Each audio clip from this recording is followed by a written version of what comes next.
veterans organizations that will help our veterans get every damn thing that they deserve because they signed on the dotted line. As Charlie Kirk noted, Pete Hegseth, oh my God, is an American hero for enduring that right there. All them Democrats at once, bro. Whoa, wait, hold up. Stop the press. What are we doing here? But yeah, today we seen epic ownage. These Democrats got owned and humiliated in Pete Hegseth's confirmation hearing. Now, my question that I want to pose to you today, we're going to be jumping around a lot. The clips that we play are not going to be in sync or in order, in any particular order, or the order by which it actually happened. It's going to be all scattered, but we're going to get to some of the highlights of what went down at this confirmation hearing. And the question I have for you is, have Democrats finally met their match in Pete Hegseth's confirmation hearing? What secrets are they trying to bury? Let's go ahead and try to cover this. Well, in short, I think Pete Hegseth kicked their asses today. I mean, it wasn't even close. They didn't lay a glove on Hegseth. No mistakes, calm, cool, collected. I mean, before the thing even started, you had this like Code Pink, protester freak show trying to disrupt the hearing. That's the Democratic base, by the way, which probably explains why the Democrats on the committee acted in such a bizarre and unprofessional way. Yeah, definitely bizarre and unprofessional. It was because he was working in a masterclass way and political warfare, so to speak. He had a masterclass in that. Bizarre and unprofessional way. I was appalled at some of the way these senators handled themselves and some of the lines of questioning. I mean, Tim Kaine sounded like a sex pervert in his questioning of Pete Hegseth. Blumenthal, who lied about his service in Vietnam, questioning Hegseth's qualifications. You had Gillibrand, you had Warren, you had Hirono going on unhinged rants about things. Angus King obviously doesn't understand what it's like to fight terrorism. On and on and on. Hegseth was cool in the face of this unhinged questioning. They made him look good today. It would be difficult for a Republican to vote against Hegseth after the Democrats' unseemly mudslinging today. I have to say, I'm in 100% agreement. Watching how calm, cool, and collected he was, I will say I got to give Trump his props for his strategic picks. I know that a lot of them, in the very beginning, we were shocked by him picking JD as opposed to Vivek. A lot of people were running on Vivek, but they've all turned out to be, incredible individuals. And yeah, man, watching Pete completely own the Democrats like that at that confirmation hearing was nothing short of amazing. It was, like I said, political warfare masterclass. And the Democrat strategy was definitely bizarre and very unprofessional, to say the least. They were outmaneuvered at every turn, though. Every time they tried to get that gotcha moment, he was like, but not like that. He was real cool, calm, and collected, like, you know what I'm saying? But he dominated, and I'm sure Trump camp is electric about this because I know a performance like that is definitely a morale booster on their end. But yeah, man, why were the Democrats so frantic in their attempts to try to discredit Pete Hegseth, man? Like, why? I really want to know. Now, in this next clip, I'll take Democrats paid for 500. You are a misogynist. Not only that, you are a Christian Zionist, and you support the war in Gaza by the Zionists. I want to thank the authorities. Focused on lethality, meritocracy, warfighting, accountability, and readiness. When are you going to stop? Gaza, veterans are committing and are homeless. My father, a veteran, committed suicide, and you're sending money to send money to children in Gaza. Shame on all of you. We need money. We need money for veterans committing. Veterans are homeless. We need money here, not to bomb babies. And shame on all of you. My father, a veteran committed. We need money to help veterans who have PTSD, not money to send to bomb babies. What are we doing? Shame on all of you who don't speak up against the genocide. 20 years of illegal war and a genocide in Gaza. That's the recruiting crisis. No money for disasters. Only $8 billion to Israel. That's the recruiting crisis. can I leave, please? Oh, just protesting. First of all, in no way, shape, or form do I mock genocide or death or any of that in any kind of way. I'm going to make sure I put that out there. However, watching how one by one just came up like that, I couldn't help but think that this was a sign of desperation by the Democrats. I mean, and if it is, they literally just got owned by their own desperation, you know. And if that is true, that would outrage me even more.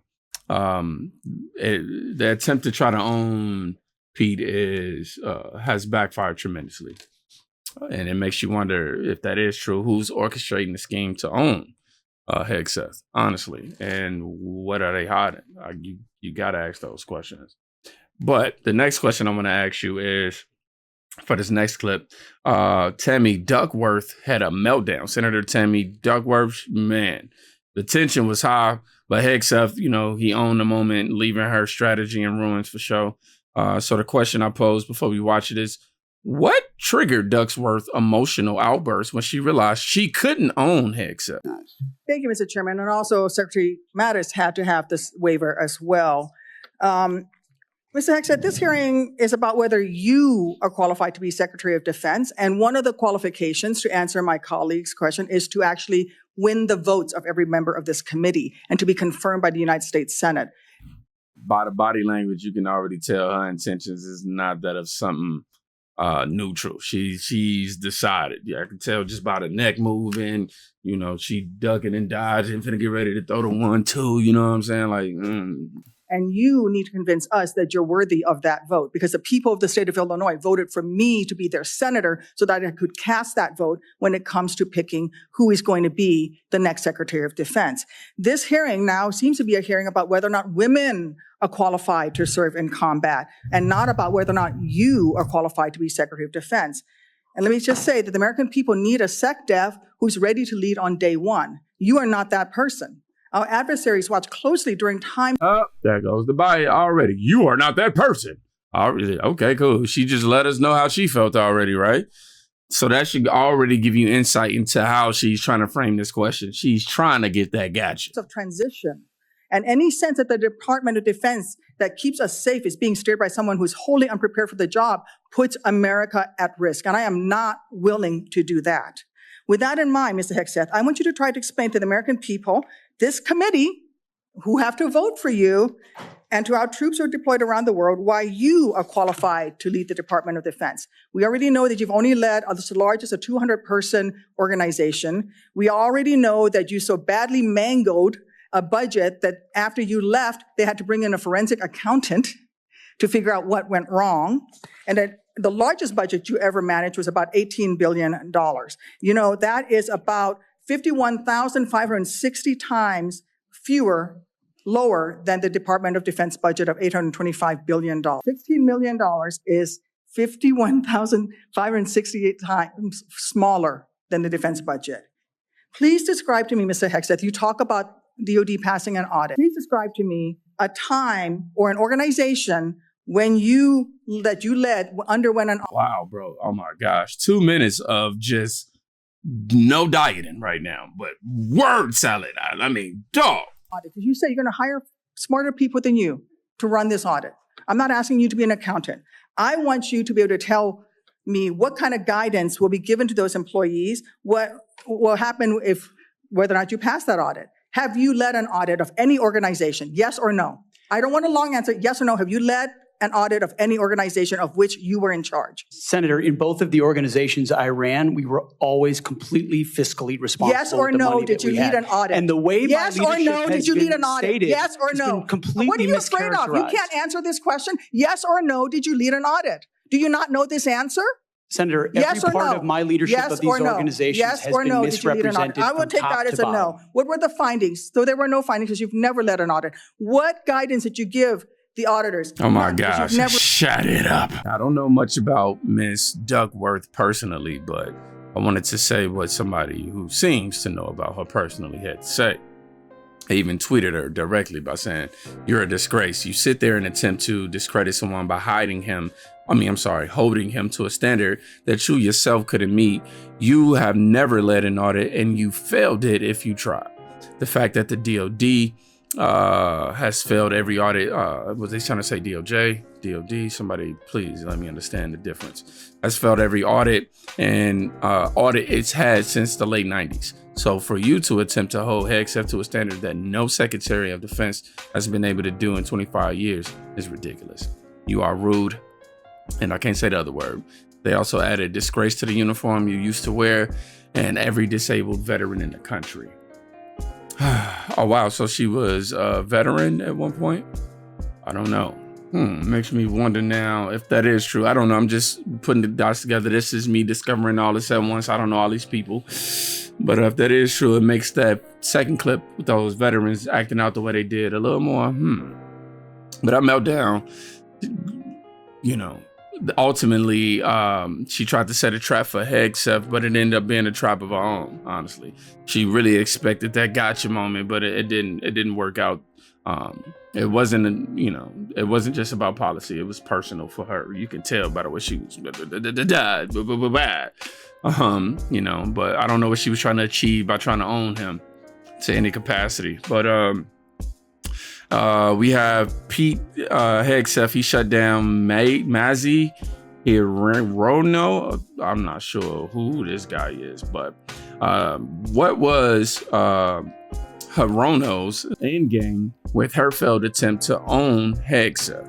It's the question I want you to have in your mind as you watch this now. By enforcing the Uniform Code of Military Justice, UCMJ, in addition to the sexual assault allegations, and by the way, the answer to my second question should have been yes. I have read multiple reports of your regularly being drunk at work, including by people who worked with you at Fox News. Do you know that being drunk at work is prohibited for service members under the UCMJ? Senator, those yes are or no? Multiple false anonymous reports peddled by NBC Do you News know that run directly contradictory to the dozens of men and women at Fox News Channel who I work with who came on the record to my question. and said they in your never opening statement, Mr. Hegseth, you commit to holding leaders accountable at all levels. That includes you, of course, by enforcing the Uniform Code. Yeah, them personal attacks fell flat, man. Hit the flat line. And his response was super sharp, in my opinion. Precise. And it definitely had the owning capabilities for sure. But I don't know, man. I wanna know what is the motives here from all these Democrats. It was pretty embarrassing to watch Hirono, if that's how you say her name, stumble like that. But like I said, he handled that with dignity. And we're about to get ready to move on to this next clip right here with, hold on, I'm gonna make sure I get it up. I'm sorry, we got Elizabeth Warren right here. And the quote, well, it's a 23-second clip. I'll just say what AKA said. Elizabeth Warren looking real cuckoo for Cocoa Puffs. In other words, you're quite sure that every general who serves should not go directly into the defense industry for 10 years. But you're not willing to make that same pledge? I'm not a general, Senator. You'll be the one, let us just be clear, in charge of... And now in this next clip, I'm only going to play about 2 or 3 minutes. At most 5. You know what?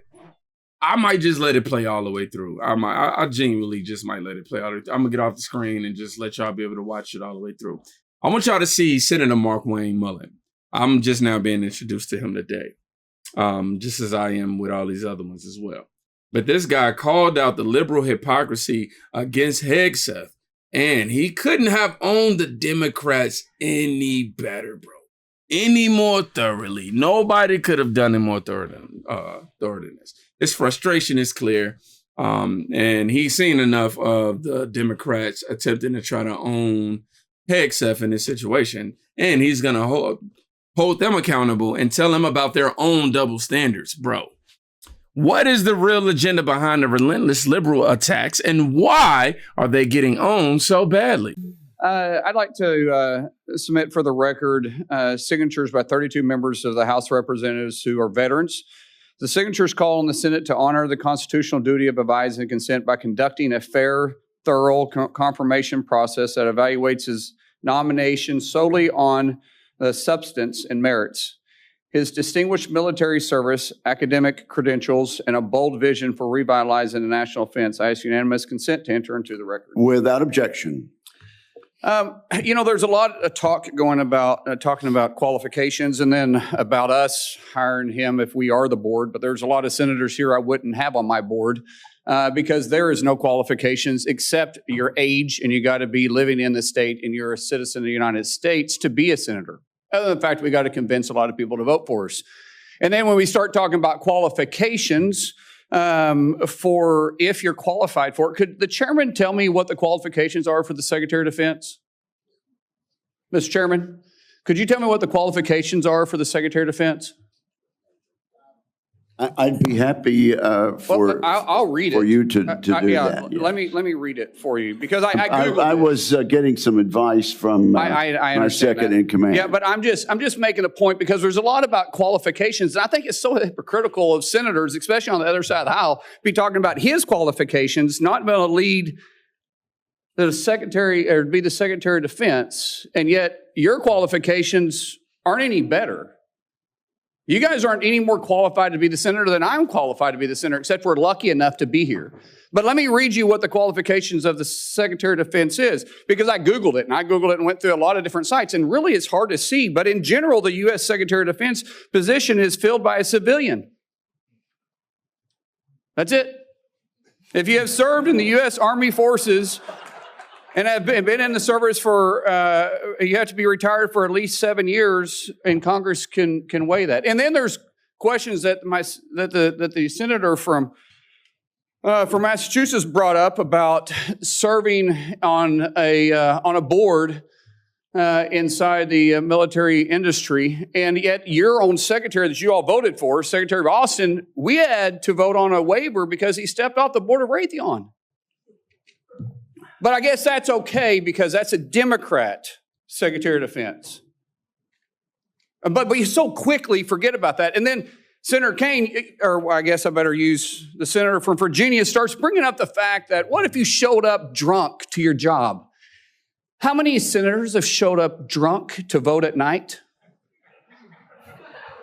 Have any of you guys asked them to step down and resign from their job? And don't tell me you haven't seen it because I know you have. And then how many senators do you know have got a divorce before cheating on their wives? Did you ask them to step down? No. But it's for show. You guys make sure you make a big show and point out the hypocrisy because the man's made a mistake. And you want to sit there and say that he's not qualified? Give me a joke. I mean, it is so ridiculous that you guys hold yourself as this higher standard and you forget you got a big plank in your eye. We've all made mistakes. I've made mistakes. And Jennifer, thank you for loving him through that mistake. Because the only reason why I'm here and not in prison is because my wife loved me too. I have changed, but I'm not perfect. But I found somebody that thought I was perfect. And for whatever reason, you love Pete, and I don't know why. But just like our Lord and Savior forgave me, my wife's had to forgive me more than once too, and I'm sure you've had to forgive him too. And so thank you. So before I go down this rabbit hole again, tell me something about your wife that you love. She's the smartest, most capable, loving, humble, honest person I've ever met. In addition to being incredibly beautiful. Don't forget about your kids. I'm supposed to talk about my kids? No, well, she's also the mother. Oh, an amazing mother. Yes. Of our blended family of 7 Brother, kids. I'm pulling you along. Her. I'm trying to help you here. Do you believe that you're going to be running the Secretary or the Department of Defense by yourself? Senator, absolutely not.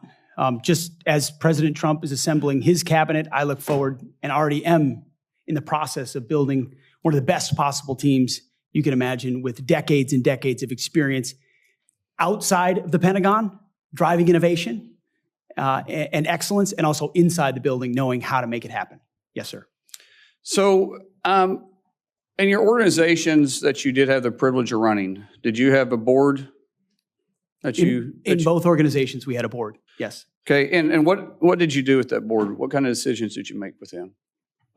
Those boards provided oversight and insight into decision making. They all have special, unique sets that maybe filled gaps that you're not the expertise in? Yes, sir.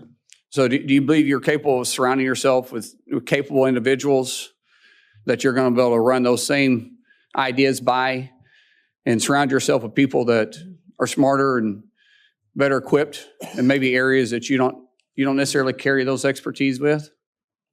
Senator, the only reason I've had success in life, to include my wonderful wife, is because of people more capable around me and having the self-confidence to empower them and say, hey, run with the ball, run with the football, take it down the field. We'll do this together. I don't care who gets the credit. And in this case, that's how the Pentagon will be run. Let's end with this, Mr. Chairman, about the qualifications. You got a man who has literally put his butt on the line, who served 20 years in the service, multiple deployments,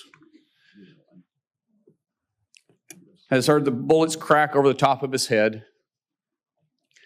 has been willing to go into combat, been willing to see friends die for this country. And he's willing to still put himself through this. His wife is willing to still stand beside him, knowing he wasn't perfect, knowing that all this was going to be brought up, and he's still willing to serve the country. What other qualifications does he need? That I yield back. Thank you, Senator. Need I say more? No. The Democrats embarrassed themselves today, and Pete will be confirmed.